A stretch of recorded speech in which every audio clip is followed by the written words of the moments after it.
The New York Jets are on the board with what I like to call a no-brainer trade. There are certain moves that a team makes, and you can argue it. You can say, that's too much. I don't like it. I don't love this. They gave up a freaking late-round draft pick for a two-time all-pro safety who's 29 years old. They gave him a brand-new contract of 3 years and $30 million.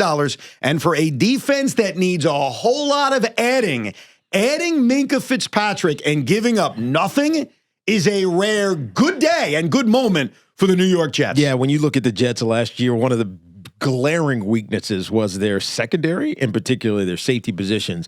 Andre Sisco was bad when he came over. Tony Adams was even worse. Those guys are free agents. They will not be signed. I mean, you hope you get something out of Malachi Moore, who was a fourth-round pick last year, who'd be the other strong safety in this situation. But Minkah Fitzpatrick is such an interesting case because we all remember, 4 years ago, he got traded from Miami to Pittsburgh, and we thought, oh, this is going to be fantastic for him. He's going to turn into an all-pro top-end safety, but for whatever reason, his production declined. He was not effective. He battled a little bit of injury here and there, and he wasn't the same player. He goes back to Miami, and he gets back into that Pro Bowl type of quality, a guy who can play deep and also down in the box. So it's a good early deal for the Jets. This is not free agency. That hasn't started yet. The Jets have a lot to do in free agency. Safety was a position we thought they would address. Yes. But quarterback, they still need. Edge, they still need. Offensive line, they still need.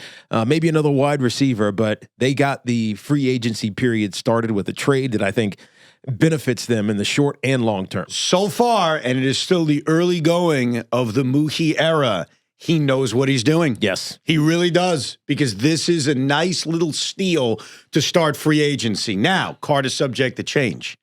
And I want to make this crystal clear to Darren Muji. I can't say his name anymore because of the Joe clip. Daryl, Mr. Smiles, Muhi. Thank you, Joe. If you actually decide to add Geno freaking Smith and Carson freaking Wentz, and trust me, I'd like to use a different word. Right. If you add those two stiffs to the quarterback room, then I got to question your sanity, or you're just tanking. Well, that's what you're doing. I don't think it's taking, Evan. I think it is, what else can we do? Because we talk about the guys that we believe are best for the Jets. Mm-hmm. Kyler Murray's he's cut. He's gonna be free. He can do whatever he wants. He's not gonna get traded to the Jets. So he's gonna go where he wants to go, likely to the Minnesota Vikings, as you and I speculated about. Mac Jones, whether you love him or hate him, whatever, he's not free. And so unless you trade for him, you're not getting him.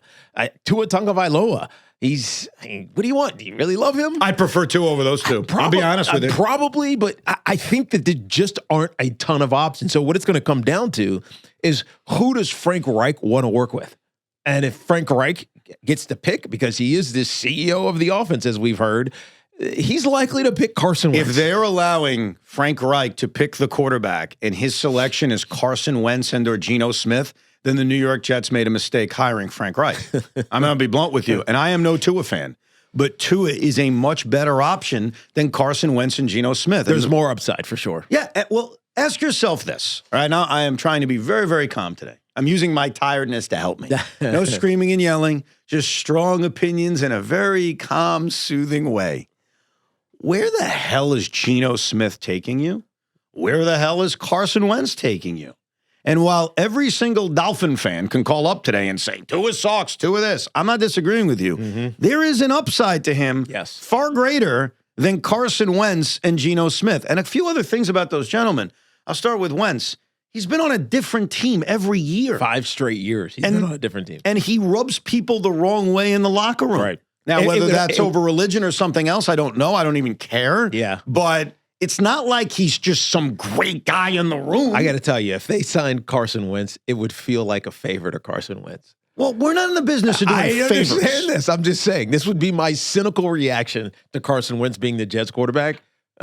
He's just doing him a favor. Well, Frank Reich is doing him a favor to help hopefully get his career back on track. Again, I hate the Carson Wentz signing. Thank you. I haven't liked him any place that he's been. I'm being honest. I mean, obviously in Philadelphia, it was like, oh God, we hate Carson Wentz because he's going to be one of the best quarterbacks in football. And then he wasn't. And then from that point on, you haven't liked anywhere he's been.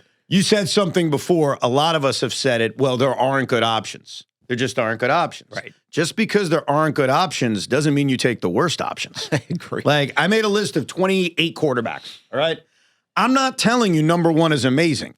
But what I am telling you is I'd rather sign the guys that we rank 1 through 10 over the guys ranked 10 through 28. Yes. And quite frankly, Carson Wentz and Geno Smith, if that's truly where the Jets go, and Zach Rosenblatt has reported that, he thinks that's where they're going. Connor Hughes has. And look, maybe nobody knows anything. I mean, maybe Darren Muji and Aaron Glenn are really keeping things close to the vest, and no one actually knows what they're going to do. But I apologize. Here's the way I look at a signing of Carson Wentz. Either you're tanking or you're an idiot.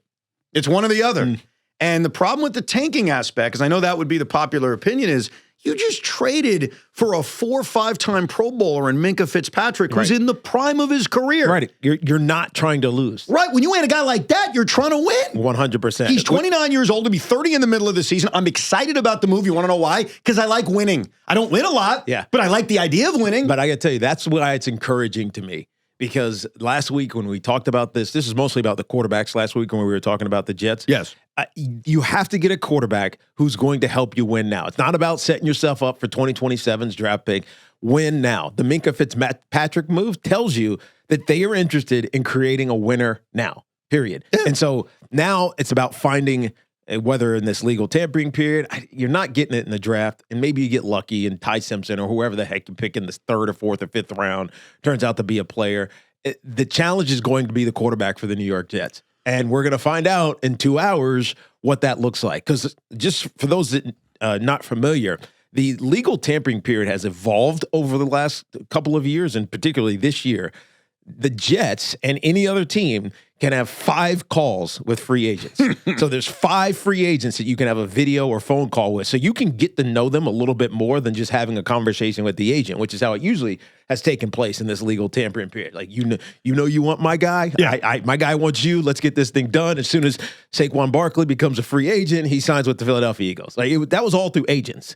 Even though Howie Roseman kind of got a little bit of trouble that he might have tampered with Saquon Barkley directly. But now you can do that. Right. And so I don't know who the Jets have talked to, but I'm sure they've talked to some players and some people who they want in free agency. And that's going to be an indication of who they're going to go after right away. So here's the way it's written about this subtle change, according to Tom Pelissero, and it's a significant change with this window beginning. Clubs may conduct 1 video or phone call, a maximum of 1 hour, with up to 5 free agents, rather than communicating strictly through their agents as they've done in past years. This proposal was set up by the Pittsburgh Steelers. So each call can last a maximum of 1 hour.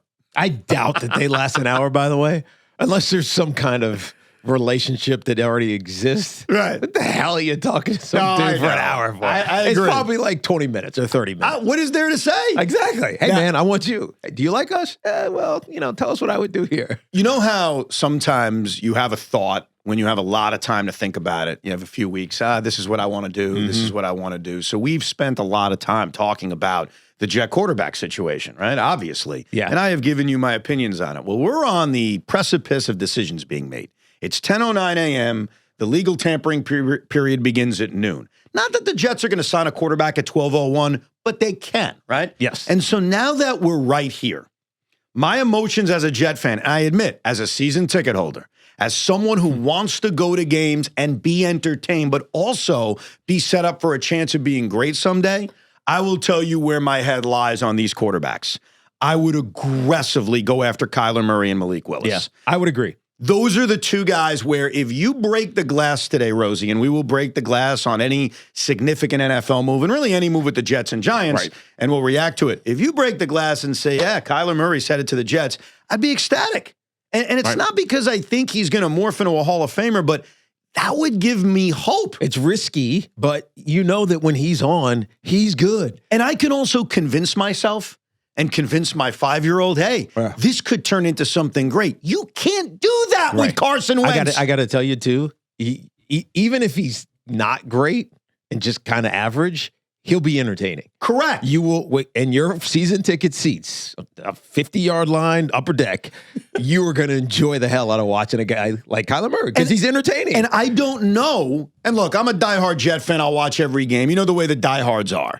But I don't know how, as a reasonable person, you could excite yourself to watch a football team that's quarterbacked by Carson Wentz under Geno Smith. No. The only way you can do it, here's the caveat, and this will be my spin eventually if this is what they do, if they go to the lousy quarterback route, is that they better draft a young quarterback, right, and we're going to be screaming and yelling, start that guy soon. And that's not ideal. Like, it's not ideal to say they better get Ty Simpson. They better, but I'm telling you, if they end up with a quarterback room of Carson Wentz and Geno Smith, I'm going to be sitting there. Most of us are saying, boy, you better draft a quarterback because we can't sit here for 17 weeks and watch that crap. Yeah. We can't do it.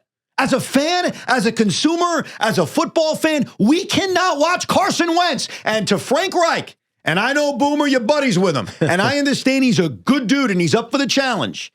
If he's leading the charge to Carson Wentz, then the Jets made a mistake hiring him. I'm sorry. I can't do it. Yeah. I'm going to do it because I'm a moron who will watch every game, but I can't do it. At least hypothetically on March 9th, I can tell you, I can't do this. Do not sign those men. You know, the problem with this from a fan base standpoint is that you're not, even if Frank Reich says all the right things and Carson Wentz says all the right things, you're not going to have a positive belief in it. No. You're just going to expect the worst. Of course. And there is no way around that. I mean, what you mentioned earlier is so rare for quarterbacks. And he's not even that old. Carson Wentz has been on 5 different teams in the last 5 years.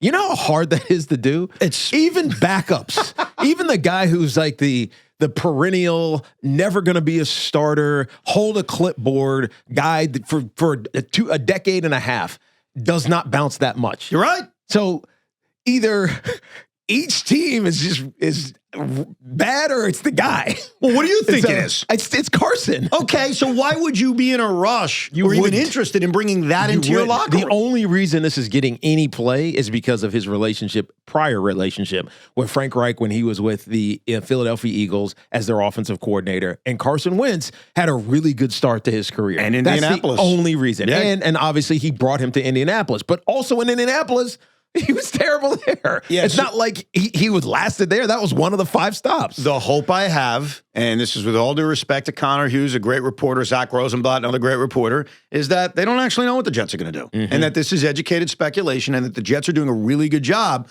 of keeping things close to the vest. That's my hope of what they're doing. Right. Now, I mentioned to you, I flew in this morning into Newark Airport and was somehow able to make it on time. We got a guy on hold who's claiming he was on the plane with me this morning. But he didn't say hi. So I don't even know if it's true. Alex in Middletown, you were flying in this morning, bro?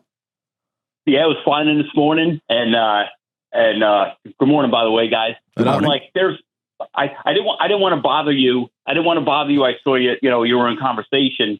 And I'm like, whatever, the dates got changed. But I saw you on a plane and you were sitting on the other side in a row back. And I'm like, there's no way he's working today. There's no way. So we deplaned, and I saw you take it off. I'm like, I guess he's working today. But yes, that's how it is. Appreciate, listen, I'm a workaholic too. I appreciate appreciate you guys and thank you, Alex. Also your work ethic. Thank you, Alex. I appreciate it. I mean, this is one of the most important days of the NFL season. Yeah, I'm not off like a Disney World or something like that. I'm a fat moron. Yeah, I'll tell you how committed I was to getting here. My back is improving. All right. It's better, but it's still not great. And I'm affected with my right leg. I think it's nerve issues. I got off that plane and I was moving as fast as I've moved in months because I was committed. Nice. I got to find a way. And one other thing about this, and I did a lot of Ubers over the weekend, and I like Ubers, all good. But when I got to Newark, New Jersey, I said, no, I'm going old fashioned. You went old school yellow taxi? I'm going yellow taxi, and I'll tell you why.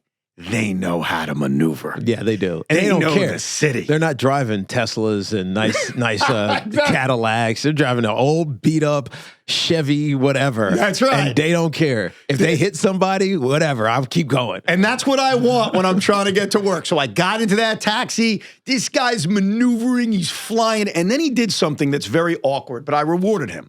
He takes my credit card. I pay the bill. And he says, what would you like the tip to be? And I'm like, wait a second. When we leave tips, we're usually able to decide it on our own. We press a button. Yeah. This guy's asking me. Right. And I'm like, damn, I'm on the spot. But he did do a great job. I looked at him. I said, 30%. Huh? And he's like, really? I said, you're damn right. Look what you just did. All right. And he's like, thank you, sir. Thank you, sir. But what if I didn't want to give him a big tip?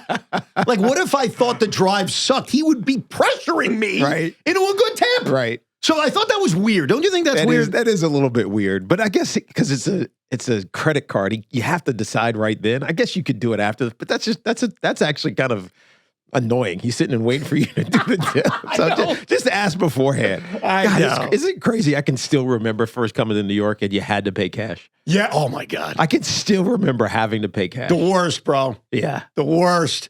Because then you were forced to leave a bigger tip because you're not going to ask for specific change. That's right. So if it's like 140 and you're like, I'm going to give him $200, and I'm not going to ask for a 10 and a 5 and a 2 and whatever, and you just give it to him. Right. But my taxi guy did a great job, and we are here, and we'll be here for you all day until 2 o'clock this afternoon. Keep it right here. When the glass breaks, that means breaking news. When we come back, 2 important things. We'll get to your phone calls. Jet fans, how we feeling? A big trade from Minkah Fitzpatrick. All the rumors around the quarterback spot. And what would Tiki Barber want the Giants to do first?